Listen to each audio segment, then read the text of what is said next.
Buenas noches, tengan todos ustedes. Estamos en una nueva edición de Diálogo por la Salud Mental.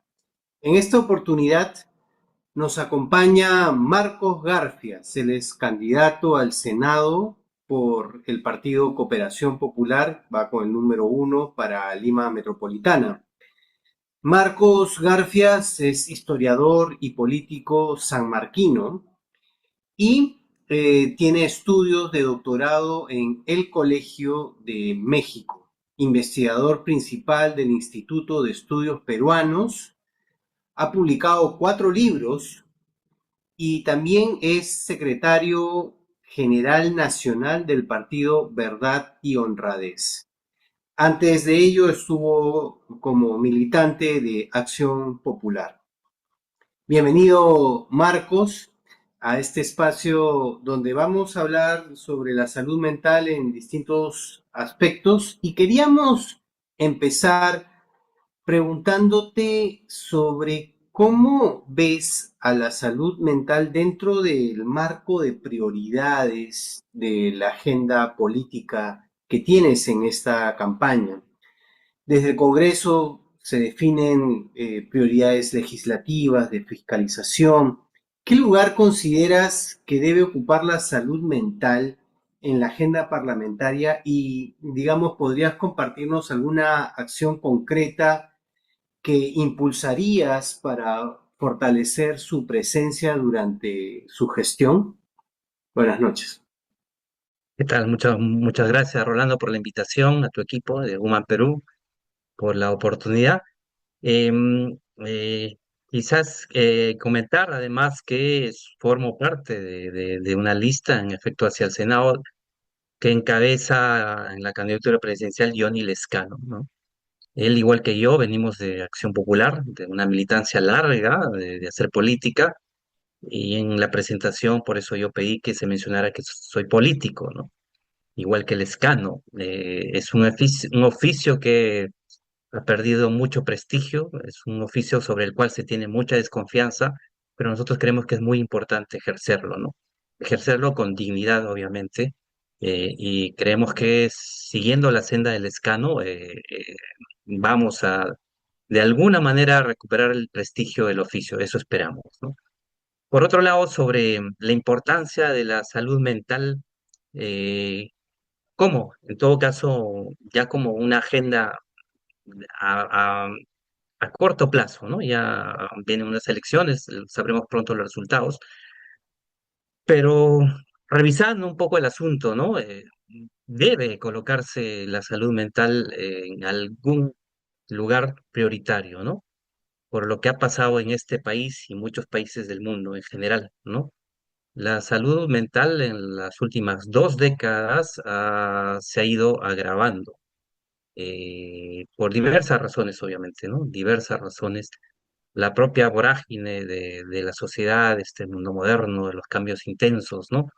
Lo que implica desafíos para las personas para los cuales no están preparadas y las familias mismas, ¿no? De crear entornos que permitan que sus hijos, niños, después adolescentes y jóvenes puedan enfrentarse a una sociedad que puede ser a veces bastante agresiva, bastante intolerante, ¿no? Poco comprensiva. Entonces, sí ha habido un problema que se ha hecho muy palpable en las últimas 2 décadas y es importante mantener la atención, la salud mental dentro de un rango de prioridad. Desde el Estado se han hecho ya varias cosas al respecto, no es que ha habido inacción, quizás habría que fortalecer y continuar con ese proceso, ¿no? Pero, en resumen, es un punto de agenda importante dentro de la salud pública, la salud mental, o el incremento, ¿no? Que ha habido de casos en el país, en la región y en todo el mundo, ¿no? Efectivamente, qué importante que le den esa prioridad, ¿no? Al tema de la salud mental. Hay mucho por hacer. Estamos muy lejos de los esfuerzos que realizan en otras naciones, vecinas incluso a nuestro país. Pero todo ello, para que funcione verdaderamente, requiere de un presupuesto que le pueda dar la sostenibilidad del caso. La implementación de políticas públicas en salud mental depende en gran medida de los recursos que se le asignen. Cuando hemos ingresado a los portales de transparencia del Estado, nos habla de que hay un 3% que se le asigna a la salud mental en hechos como un presupuesto efectivo. Hay algunos entendidos de la materia que nos hablan de que se usa, no es el 3%, sino solo se llega a utilizar el 2%, otros nos dicen el 1%, otros nos dicen que ni siquiera llegan al 1%. ¿Qué propuesta tendría para fortalecer el financiamiento de la salud mental y cómo considera que el Congreso puede contribuir a que estos recursos sean sostenibles en el tiempo? Bueno, revisando algo de la materia también, cuando uno ve el presupuesto en salud mental del 2015 al 2025, por ejemplo, se pasó de alrededor de 200 millones de soles a casi 1.000 millones de soles. Parece una cifra importante y significativa, pero aún así, como indicas tú, Rolando, insuficiente todavía. Pero de todas maneras, ahí yo no quiero ser mezquino. Ha habido una voluntad desde el Estado en distintos gobiernos de ir avanzando, al menos en términos presupuestales, ¿no? Y eso ha venido acompañado, obviamente, de el incremento de la atención, ¿no? Sobre todo en el ámbito público. Pero claramente es insuficiente. Ahora, ¿cómo mantener la sostenibilidad, ¿no? ¿De dónde sacar recursos? Em, de dos maneras, quizás, ¿no? La primera es, sin incrementar nada, reestructurar un poco el presupuesto, ¿no? Sacar de algunos sectores para pasarlos a otros, ¿no? Y esto, a ver, te lo diría también en línea histórica, si tú quieres, ¿no? Hacer una revisión del presupuesto nacional de la última década, ¿no? Y verificar, y eso se puede hacer claramente, en qué ámbitos del Estado, ¿no? En qué entidades del Estado ese presupuesto no ha sido utilizado del todo. No estoy hablando de recursos que se han perdido por la corrupción, etcétera, no, sino de esos recursos que se devuelven, digamos, al Tesoro porque no han sido usados, ¿no? Ahí tienes un 2, 3% quizás del presupuesto que se podría destinar, entre otras cosas, a la salud mental, ¿no? No tienes que incrementar el presupuesto, lo coges de ahí de tu presupuesto histórico, digamos, de los últimos 10 años. Eso por un lado, que es una cuestión de, no me gusta usar la palabra, pero de reingeniería, digamos, del presupuesto, ¿no? Por otro lado, sí hay que generar otros fondos que vengan de la sociedad, ¿no? A mí se me ocurren dos. Por un lado, los, los juegos de azar, los casinos, no pagan impuestos, ¿no? ¿Por qué? Uno se pregunta por qué. Y es muy probable que mucha gente que juega en los casinos y que se pasa horas, de horas, de horas, tiene un problema de salud mental, ¿no? Bueno, que paguen impuestos por los casinos para financiar lo que ellos ayudan a provocar, ¿no? Todos, en todo caso, ayudan a agravar.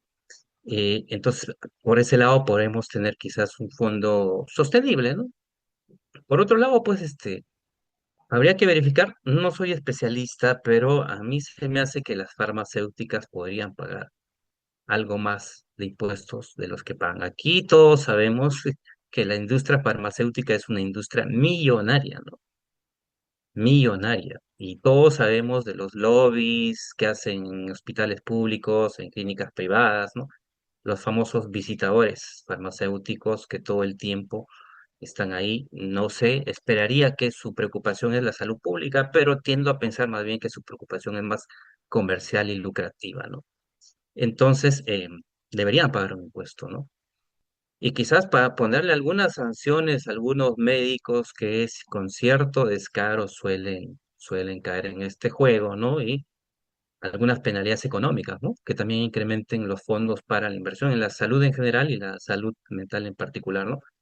Por ahí habría que empujar estas ideas, habría obviamente que afinarlas, discutirlas, ¿no? Con quienes son especialistas tanto del presupuesto como de la materia, para ver cómo podemos avanzar en ese sentido, ¿no? Efectivamente, es una muy buena propuesta. Y dentro del marco de la salud mental, también hemos identificado No porque seamos Human Perú, sino es algo que ya se ha venido estudiando y viendo en el día a día, el tema de cómo cala en nuestra sociedad la influencia de la violencia, ¿no? La violencia estructural, la violencia social, la violencia familiar, en todas sus manifestaciones. Prendemos la televisión y día a día vemos noticias de algún feminicidio o donde participan personas en actos violentos. Hasta hemos visto en algún momento noticias donde en un pleno de Congreso, congresistas se agarran a golpes, ¿no? Entonces, dentro de este enfoque de prevención de la violencia y búsqueda del bienestar emocional, ah, desde su rol como congresista, ¿qué tipo de iniciativas legislativas o de fiscalización considera prioritarias para fortalecer la prevención de la violencia con un enfoque de bienestar emocional? Yo lo explicaría de esta manera, ¿no? Yo estoy en el Senado, de hecho mis facultades no son legislativas, fiscalizadoras tampoco, mira, pero sí cuidamos de la calidad de las leyes, ¿no? Y que es importante para nosotros. Creo que para vigilar la calidad de las leyes siempre es importante un buen diagnóstico, ¿no? Y en efecto, tú bien lo dices, en una sociedad caracterizada, digamos, por un entornos que no son amables, ¿no? Más bien suelen ser bastante intolerantes, y no solo en el Perú, sino en general en el mundo, ¿no? Eso hace muy proclive a que muchas personas no tengan la suficiente temple para soportar esto, ¿no? Y caen, en efecto, en niveles de ansiedad, y otros tipos de problemas de salud mental. ¿Qué hacer en este caso, no?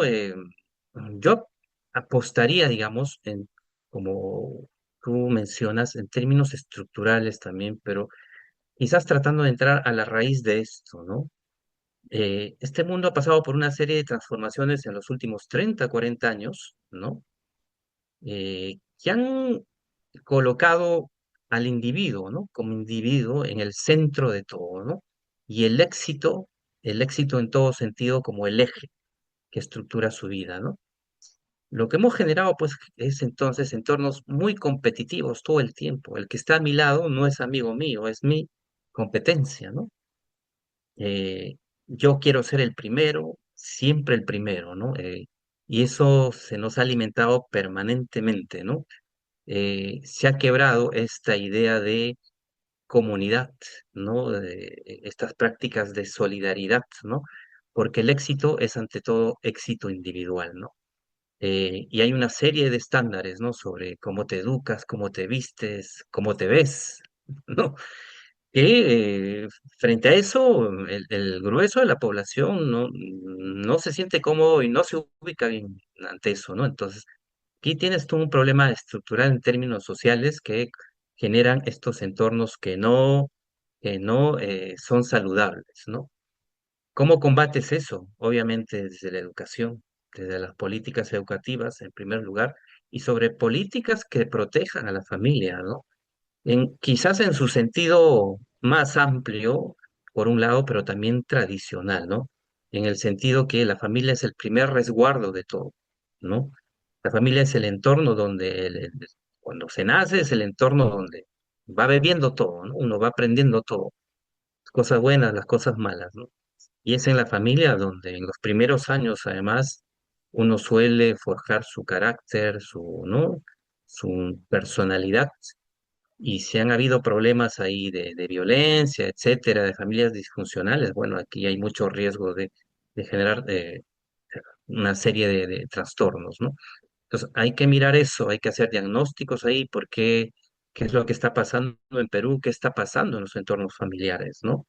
Problemas económicos, quizás, es probable, ¿no? 70% de este país vive en la informalidad, mucho porcentaje de ese 70% vive el día a día, ¿no? Si no trabaja un día, no come o no come la familia, y eso uno podría imaginar qué nivel de mochila, de drama, de peso puede significar al padre, y qué puede esto detonar en el entorno familiar, ¿no? Entonces, creo que en el diagnóstico hay que hacer una mirada muy integral, ¿no? De la sociedad, porque las enfermedades, la salud mental, de todas maneras, está muy influenciada por eso, ¿no? Entonces, por lo mismo, el diagnóstico, creo yo, se tiene que hacer a ese nivel, ¿no? Integral, y desde ahí, tanto en el Senado como en la Cámara de Diputados, se tiene que convocar a debates de especialistas, a escucharlos, pero también a escuchar las familias. Hay tiempo, en 5 años se puede hacer mucho de esos diálogos, se puede hacer muchos de esos diagnósticos, y tiene que haber una voluntad política también para transformar, pues, esta cultura de competencia que nos deshumaniza, ¿no? Creo que es eso el asunto, en el fondo. Efectivamente, y has tocado un punto neurálgico, ¿no? Que como tú bien dices, tiene que ver con el origen, la raíz de todo esto. Y es la familia. Nuestro país es diverso.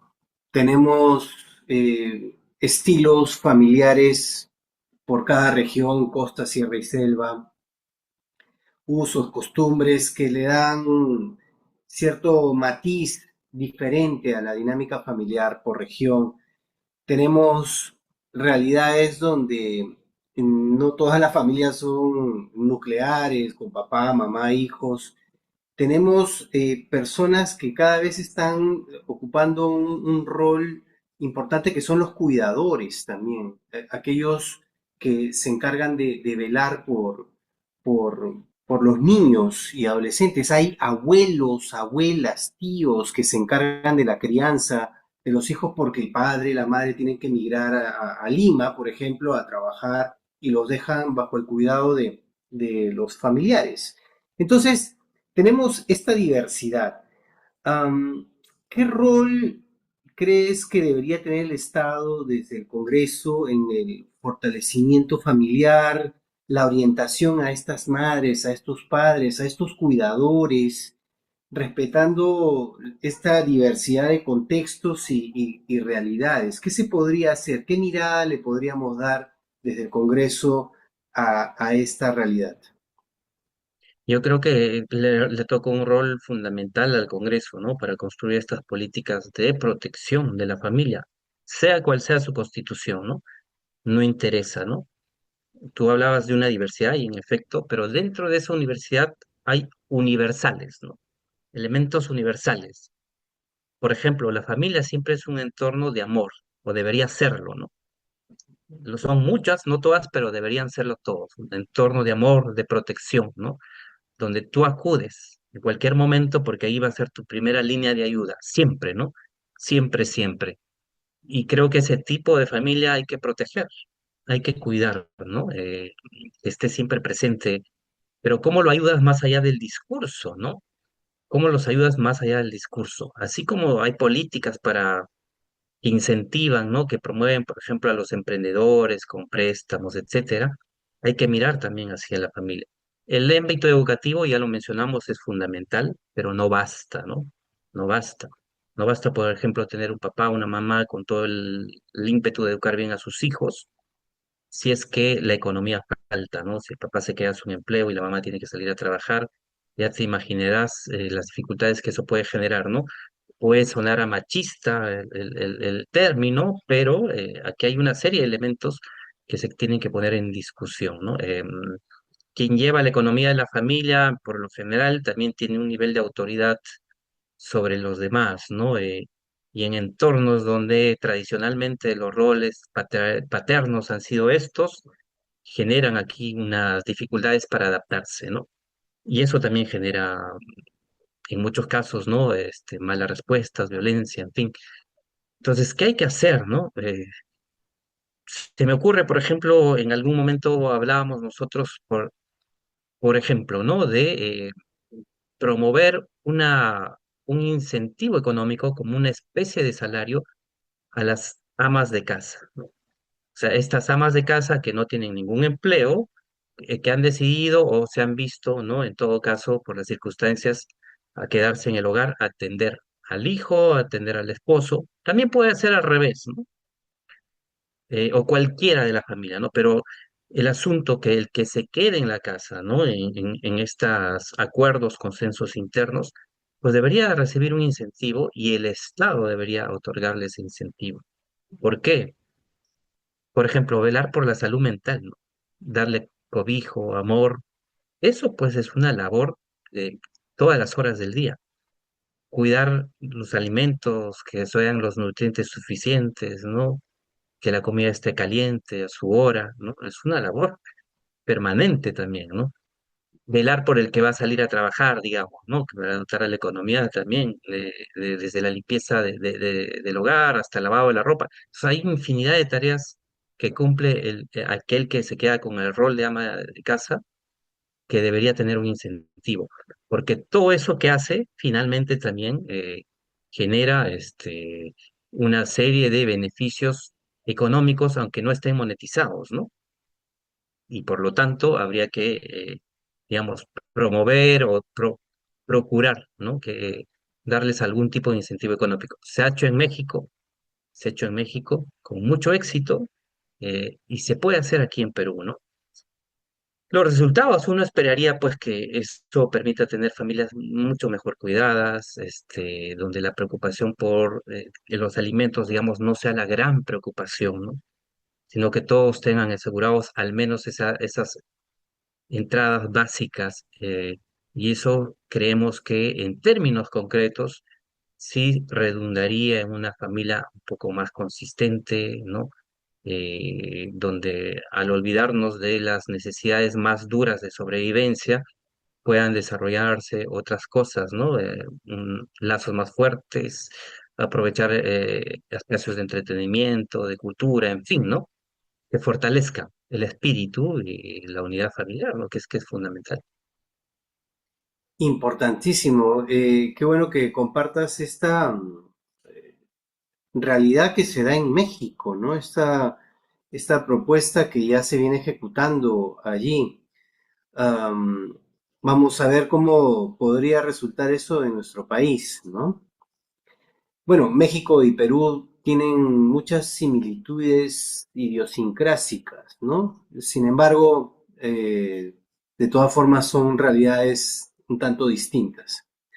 Sería cuestión de probar. En nosotros, desde Human Perú, hacemos un trabajo muy directo, muy cercano con las empresas. Hacemos asesorías en temas vinculados a lo que las entidades de fiscalización piden en cuanto a los riesgos psicosociales para los trabajadores, para los colaboradores de la empresa. La salud mental y el bienestar laboral pues, están pues vinculadas por las condiciones de trabajo que les brindan las empresas, ¿no? Y esto pues afecta definitivamente a la salud mental del colaborador. ¿Qué medidas consideras necesarias para promover este bienestar y la salud mental en el ámbito laboral? ¿Y qué rol puede cumplir el Congreso en la prevención, por ejemplo, del hostigamiento sexual laboral? El año pasado han habido múltiples notificaciones a empresas que todavía no habían cumplido con la capacitación a su personal sobre el hostigamiento sexual laboral, ni habían formado sus respectivos comités. Y esta es una realidad muy preocupante también que el Ministerio de Trabajo se encarga de fiscalizar. Y también otros temas psicosociales que se puedan dar en el trabajo, el burnout, todo lo que tiene que ver con estar sometido a horarios quizás donde no se les permite tener pausas activas, momentos de relajo, y eso pues obviamente afecta la atención que pueda tener el colaborador al momento de desempeñarse. ¿Qué nos dices? Sí, eso también es un problema muy estructural, ¿no?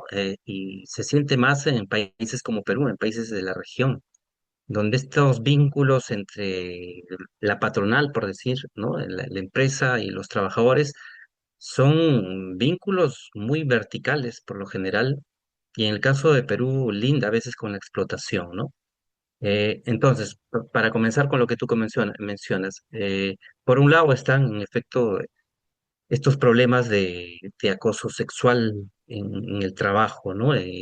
Se ha avanzado con cierta legislación, esta idea de obligar a que se constituyan los comités, se ha ido avanzando y es importante y hay que fiscalizar más, ¿no? Hay que fortalecer los entes fiscalizadores en ese entorno, pero eso es apenas uno de los problemas, ¿no?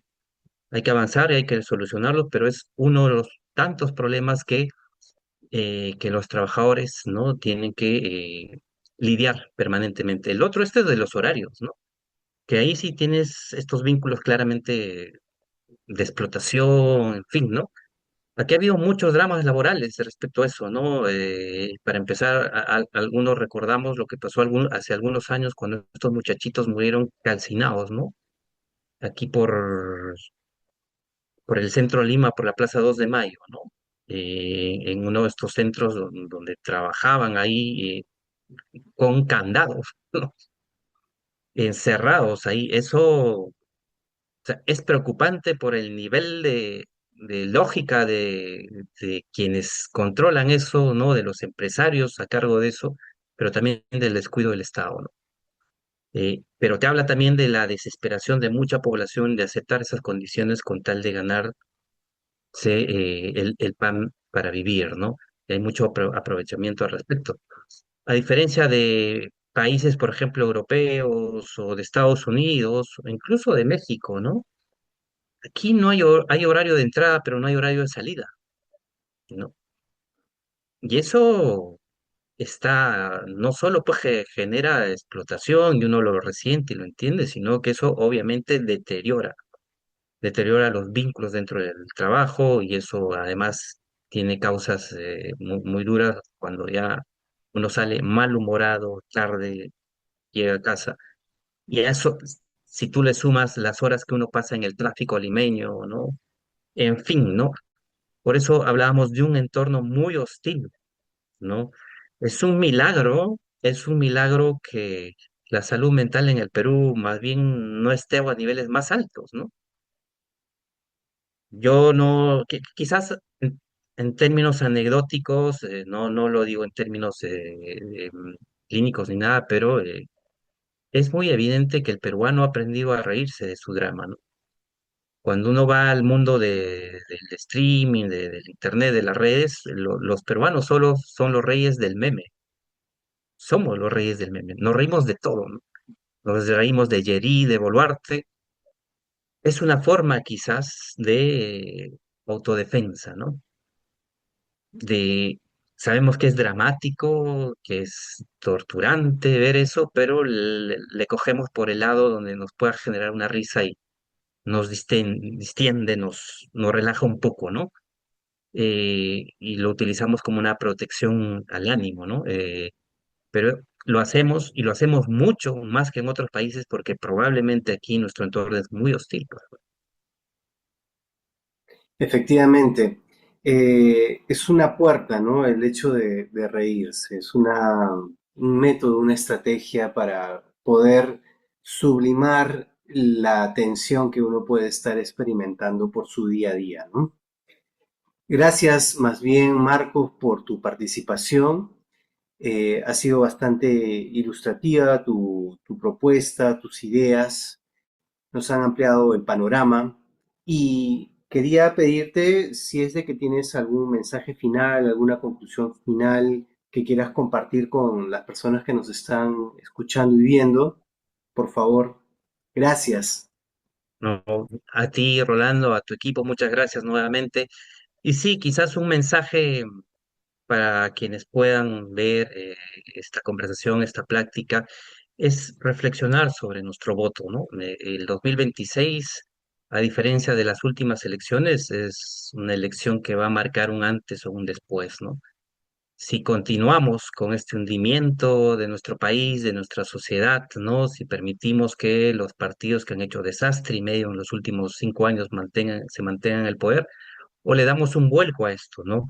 Y nos damos la oportunidad, así sean desconocidos los que entren, de encaminar nuevamente este país por una senda mucho más saludable, más tolerante, donde la prosperidad nos pueda llegar a todos, ¿no? Esa es la apuesta nuestra de Cooperación Popular de Johnny Lescano, un candidato digno, decente, de los pocos políticos honestos, ¿no? Con mucho temple además para encaminar sus propuestas de gobierno. Les pediríamos el apoyo, ¿no? Esa sería mi última invocación, el apoyo con el voto, o que confíen en nosotros, ¿no? Estamos dispuestos nosotros a dar la pelea de representarlos bien. Así es que este 12 de abril, por ahí verán, creo que al momento de presentar, ¿no? En la pantallita de inicio está nuestro logo, no lo tengo a la mano, es el Google Cholo le decimos, el circulito de colores, y voten por Johnny Lescano para la presidencia, y si además, si así les parece, por el número uno al Senado por Lima Metropolitano, yo, Marcos Garfias, y bueno, daremos la pelea. Muchas gracias nuevamente. Muchas gracias también. De esta manera damos por concluida nuestra emisión del día de hoy de Diálogo por la Salud Mental. No te vayas, Marco.